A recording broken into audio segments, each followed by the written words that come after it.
네, 오늘은 이기호 소설집 최순덕 성령 충만기에서 머리칼 전원이라는 소설을 읽어보겠습니다.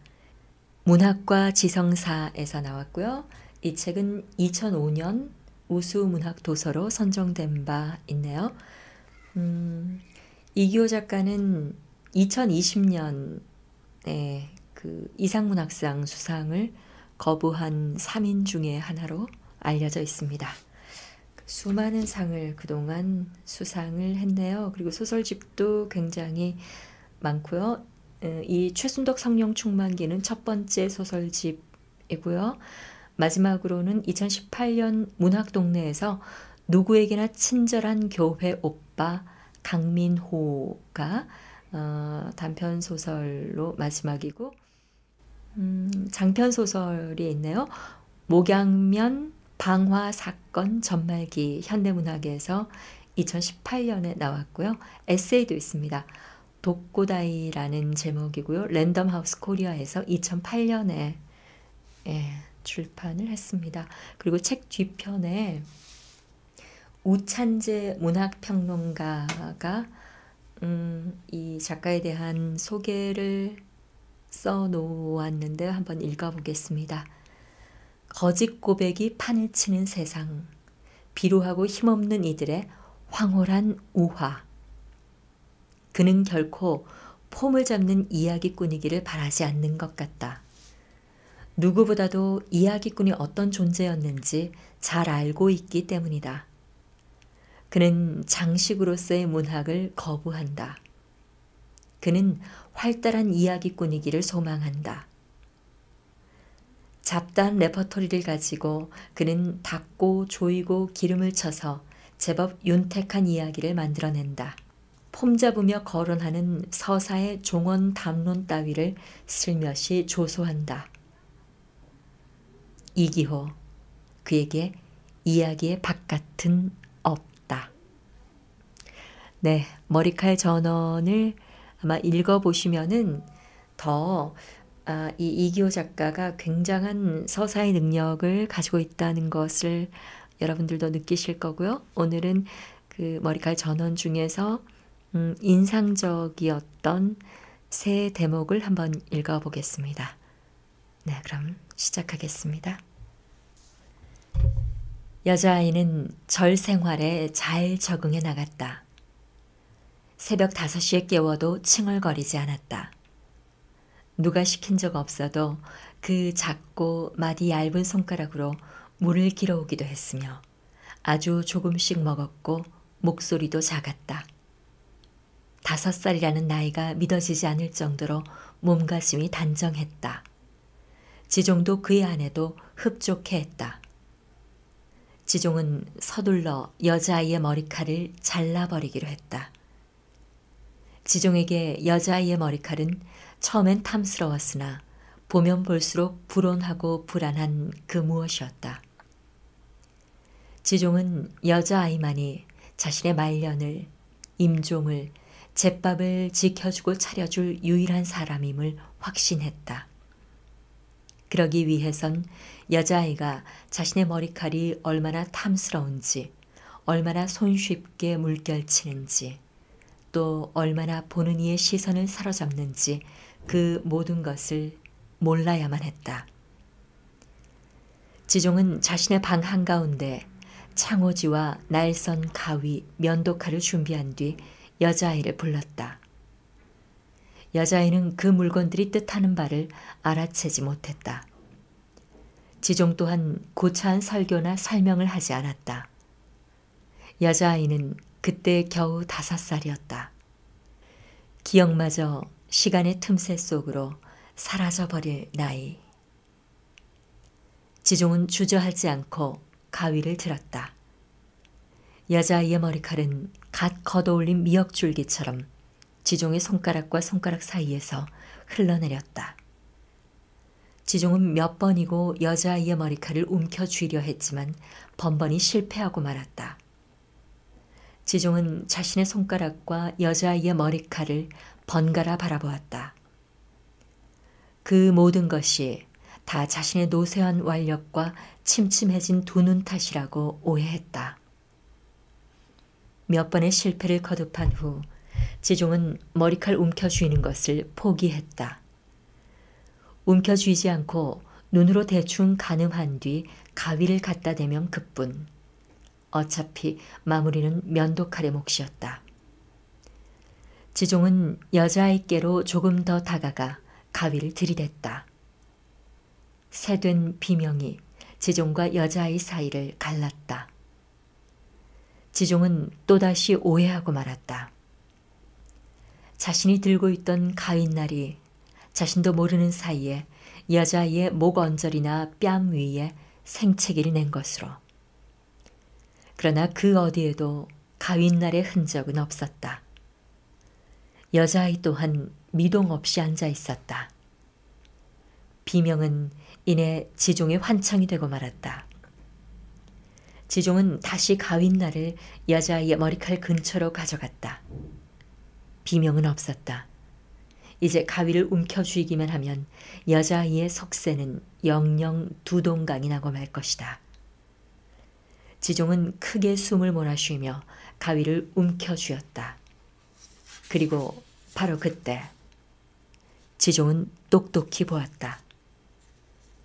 여자아이의 머리칼이 둥글게 몸을 말아 가위의 날과 날 사이로 빠져나가는 것을. 살아 움직이는 연체동물처럼 저희들끼리 동료의 몸을 껴안아 주는 것을, 감싸 안아 숨겨주는 것을. 지종이 물었다. 네가 움직였니? 아니요. 스님한테 거짓말하면 못 써. 내가 움직인 게 아니란 말이에요.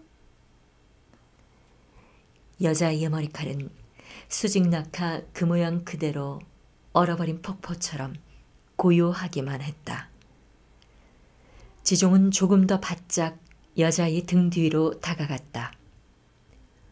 허리도 좀 더 고추 세웠다.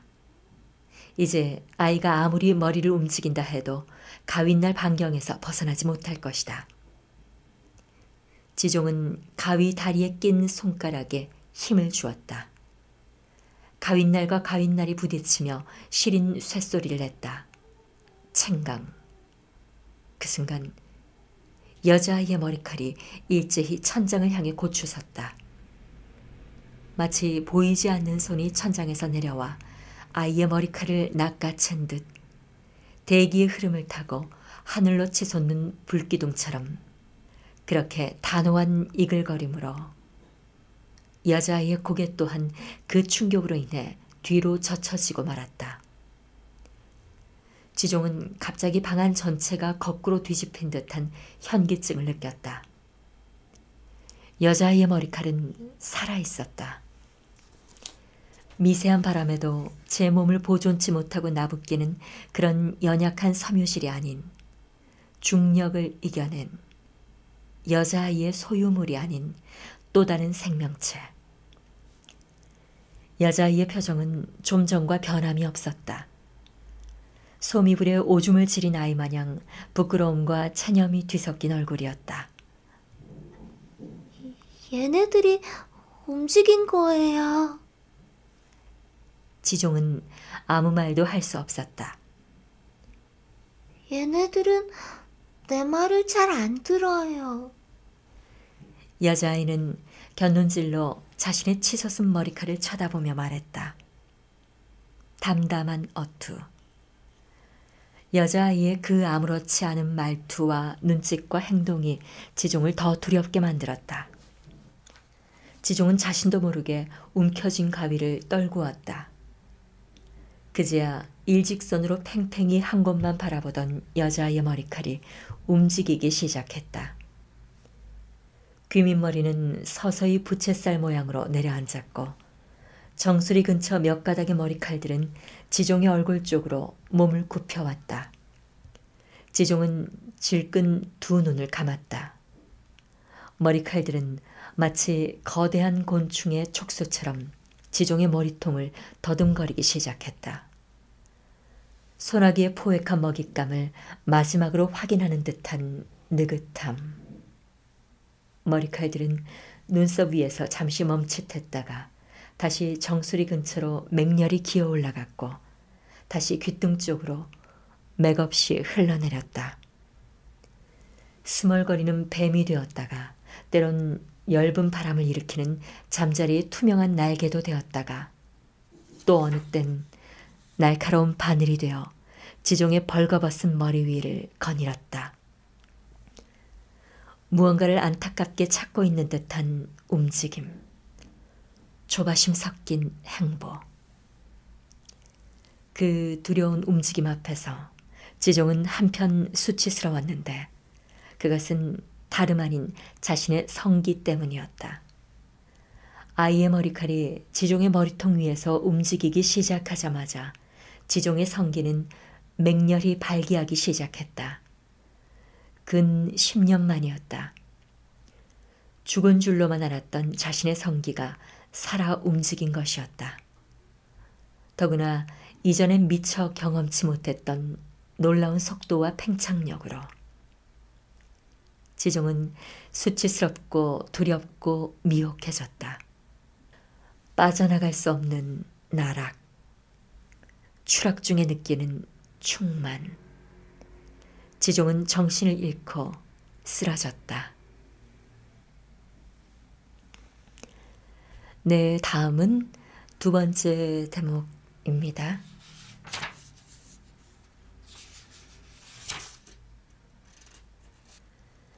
남자가 절 마당에 도착했을 때 여자는 수도가에 앉아 배추를 씻고 있었다. 여자의 바로 옆에는 파란 방수천이 깔려 있었고 그 위에 말갛게 씻겨진 배추들이 차곡차곡 쌓여 있었다. 수돗물은 거세게 흘러내리고 있었고 여자는 노래인지 법구경인지 분간되지 않는 무언가를 계속 흥얼거리며 배추 속 가득 소금을 끼얹고 있었다. 여자는 남자의 존재를 인식치 못했다. 남자는 여자 몰래 머리핀을 바꿔주기로 마음먹었다. 가까운 곳에서 본 여자의 무쇠 머리핀은 뒤집힌 기역자 모양의 걸쇠를 지니고 있었다. 생각했던 것보다 더 녹슬어 있었고 더 단단해 보였다. 남자가 여자의 머리핀에 손을 댔다. 여자는 여전히 등 뒤의 상황을 알지 못하는 것 같았다. 시린 바람이 한 차례 남자의 뺨을 스치고 지나갔다. 걸쇠는 잘 풀리지 않았다. 남자는 자신도 모르게 이를 악다물었다. 걸쇠를 쥔 손가락에는 벌겋게 피가 쏠렸다. 여자는 흥얼거리며 고개를 흔들었다. 남자의 손가락이 여자의 뒤통수를 슬쩍 건드렸으나 여자는 뒤돌아보지 않았다. 걸쇠는 마치 그 모양 그대로 인두질된 듯 꿈쩍도 하지 않았다. 남자는 자신의 모습이 우스워졌다. 그러자 손놀림이 더욱더 거칠어졌다. 걸쇠는 조금 들썩거리는 것 같더니 다시 제자리를 찾아갔다. 여자의 고개가 들렸다. 여자는 무연히 하늘을 바라보았다.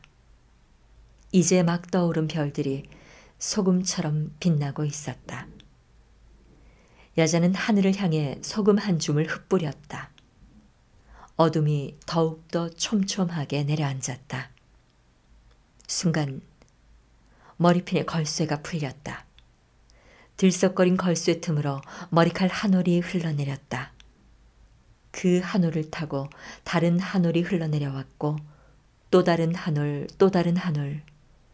댐이 무너지듯 그렇게. 그러곤 끝이었다. 걸쇠는 힘없이 자신의 몸을 풀었고 무쇠 머리핀은 남자의 발등으로 떨어졌다. 그제야 여자의 고개가 남자를 향해 돌려졌다. 그러나 남자는 여자의 얼굴을 볼 수 없었다. 여자의 머리칼이 쏴 남자의 얼굴 쪽으로 덮쳐왔다. 순간적으로 남자는 무춤해졌다. 여자의 얼굴은 머리칼에 파묻혀 보이지 않았다. 바람은 분명 남자가 서 있는 곳에서 여자 쪽으로 흐르고 있었다. 바닥에 깔려있는 파란 방수천도 그쪽으로 나부끼고 있었다.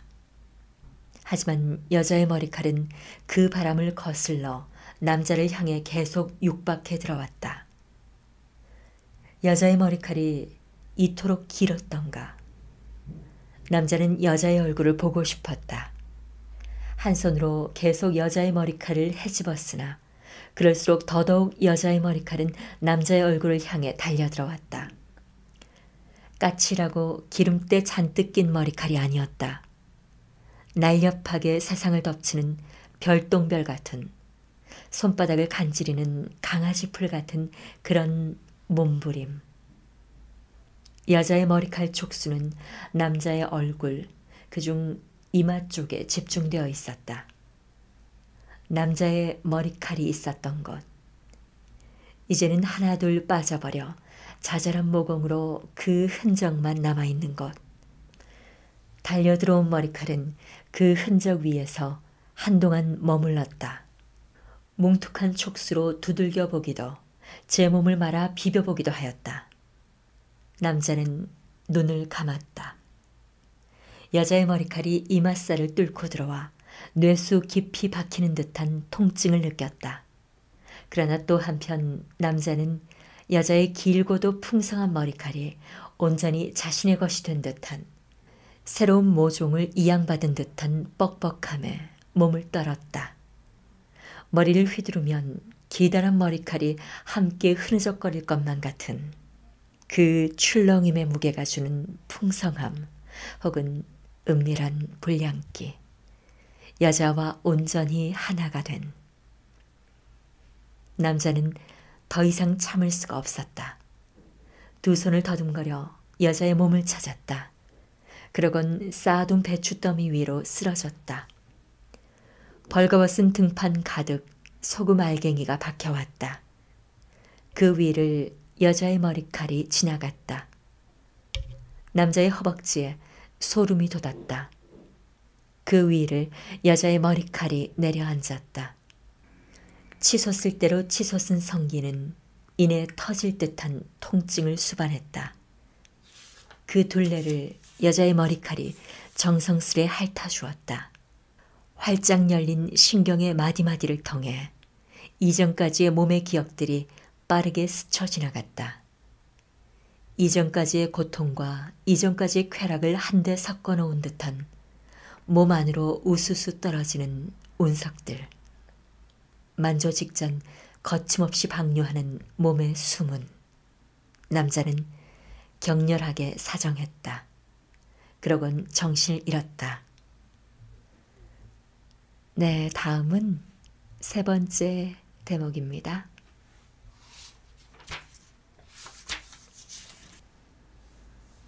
여자가 발견된 곳은 남자가 처음 여자의 부재를 확인한 곳에서 불과 10걸음도 떨어지지 않은 곳에서였다. 여자는 허공에 떠 있었다.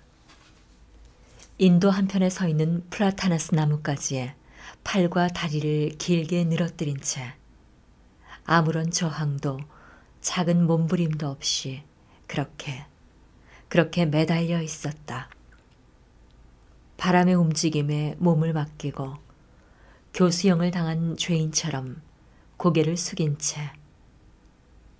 남자는 어둠 속에서도 여자의 머리칼이 나뭇가지를 단단히 거머쥐고 있는 것을 똑똑히 보았다. 남자가 여자를 미처 발견하지 못한 것은 그 때문이었다. 나무의 밑동만 보고 뛰었지 그 위를 쳐다볼 여력이 없었고 생각도 하지 못한 것이다. 남자는 나뭇가지를 향해 팔을 뻗었다. 어림없는 높이였다. 제자리에서 연신 점프를 해보았지만 소용없는 일이었다. 여자는 그런 남자의 모습을 무표정하게 내려다볼 뿐 그 어떤 말도 건네지 않았다. 남자의 마음은 다급해졌다. 행여 누가 볼까 겁이 났다. 급기야 남자는 나무를 타고 오르기 시작했다. 생애 처음 기어오르는 나무였다. 남자는 자신이 나무를 기어오르게 될 것이라곤 상상도 하지 못했었다. 나무의 표피는 거칠고 차갑고 딱딱했지만 남자는 개의치 않았다. 나무 이곳저곳에 난 상처에 손톱을 박으며 조금씩 위를 향해 몸을 움직였다. 그 순간 남자는 온전한 한 마리 야수가 되었다. 이전까지의 삶과 이전까지의 지식과 이전까지의 인간을 잊어버린 무언가를 자꾸 깨물고 싶은 충동에 휩싸이게 된 것도 윗니와 아랫니 사이에 어금니와 송곳니 사이에 무언가를 채워놓고 깊숙한 자국을 남기고 싶은 욕구에 시달리게 된 것도 그런 증상을 처음 발견하게 된 것도 그때부터였다. 남자는 자신의 치아를 앙다물며 여자의 머리칼을 향해 다가갔다. 그러나 남자는 여자의 머리칼을 풀지 못한 채 나무에서 내려와야만 했다. 여자의 머리칼이 감겨있는 나뭇가지는 발을 디디기엔 너무도 가는 것이었다. 남자는 나뭇가지를 부러뜨리기 위해 사력을 다했지만 실패했다. 디디기에는 너무 가늘고 부러뜨리기엔 너무 강한 남자는 다른 방법을 강구해야만 했다. 남자는 바람에 흔들리고 있는 여자의 몸 바로 아래에 섰다. 남자의 눈높이에 여자의 허벅지가 닿았다. 여자는 남자가 무엇을 하려는지 눈치챈 듯 그러나 그 모든 것을 다 감내하겠다는 듯 두 눈을 감고 있었다. 남자는 한참 동안 여자의 허벅지와 머리칼을 노려보다가 이내 결심한 듯 여자의 허벅지를 거칠게 깨물었다. 여자의 짧은 비명소리와 함께 여자의 몸이 지상으로 조금 내려앉았다. 남자가 생각한 대로였다. 여자의 머리칼은 빠르게 나뭇가지에서 벗어나기 시작했다. 그럴수록 남자는 더 힘껏 여자의 허벅지를 깨물었다. 여자의 몸이 거의 다 내려왔음에도 머리칼이 나뭇가지에서 다 풀어졌음에도 남자는 여자의 허벅지에서 떨어지지 않았다.